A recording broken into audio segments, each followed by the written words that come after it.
Introduction అవసరం లేని వ్యక్తిని మీ ముందుకు తీసుకొస్తున్నా.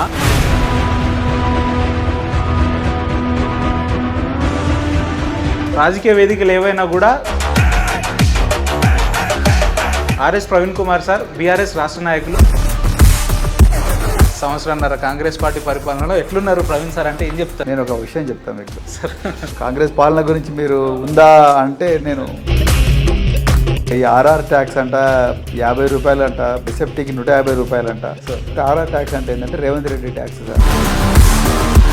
ఎందుకు సార్ కాంగ్రెస్ పార్టీ అధికారం రాగానే గురుకులాల విద్యార్థులకు ఫుడ్ పాయిజన్ అవుతున్నట్టు, హాస్పిటల్లో జాయిన్ అవుతున్నట్టు, ఇదంతా కూడా బీఆర్ఎస్ ప్రభుత్వం కావదలుచుకొని చేస్తుంది అన్నట్టు వాళ్ళు రిప్లైలు ఇస్తారు. చేతగాని దద్దమ్మలు, పరిపాలన చేతగాని దద్దమ్మలే. పెద్ద మాట ఎందుకు? వాస్తవం చెప్తున్నాను నేను. కడుపుకు అన్న తినటోడు, మెడకా మీద తలకా అంటాడు, మాట్లాడే మాటలేనా? కేసీఆర్ గారు అభివృద్ధిని లేదంటే ప్రభుత్వ పథకాలను 100% అమలు చేసి ఉంటే అసలు బీఆర్ఎస్ పార్టీ ఎందుకు ఓడిపోయి ఉంటుంది అనుకుంటారు? ఓడిపోవాల్సిన కారణాలు ఏమై ఉంటాయని మీ ఆలోచన సార్? తెలంగాణ ప్రజలు మోసం చేయడంలో కాంగ్రెస్ వాళ్ళు అఫలీకృతులైందన్నారు. వాళ్ళ ఎమోషన్స్తోని ఆడుకొని ఈ 6 గ్యారంటీల మత్తుమందు చల్లి గతంలో కేసీఆర్ గారిని విమర్శించిన ప్రవీణ్ కుమార్ గారు ఇప్పుడు ఎట్లా పాజిటివ్ యాంగిల్లో మాట్లాడుతున్నారు? ఎట్లా సాధ్యమైంది నాకు?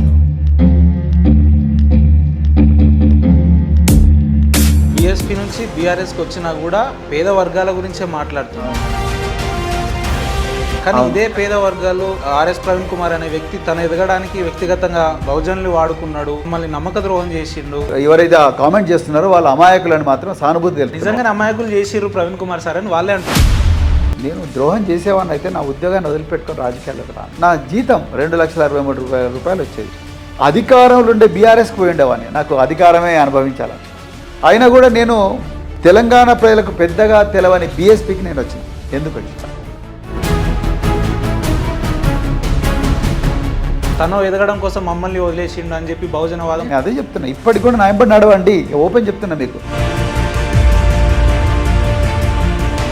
ఎందుకు సార్ బహుజనులకు కాంగ్రెస్లో న్యాయం జరగదు, బీఆర్ఎస్కి వెళ్తేనే ఆల్టర్నేట్ అని మీరు ఎందుకు భావించాల్సిన సందర్భం ఎందుకు? బహుజనులకు కాంగ్రెస్లో ఘోరమైన అన్యాయం జరిగింది. 1950వ సంవత్సరం నుంచి 2025వ సంవత్సరం వరకు కాంగ్రెస్ పార్టీ ద్వారా ఒక వారం 10 రోజుల కింద ఎమ్మెల్సీ అనౌన్స్ చేసిన తర్వాత ఒక 2 రోజులు మీ గురించి ఒక మీడియాలో ఒక 2 డిస్కషన్లు వచ్చాయి. రాజీనామా చేయబోతుండేదో హట్ అయిపోయాడు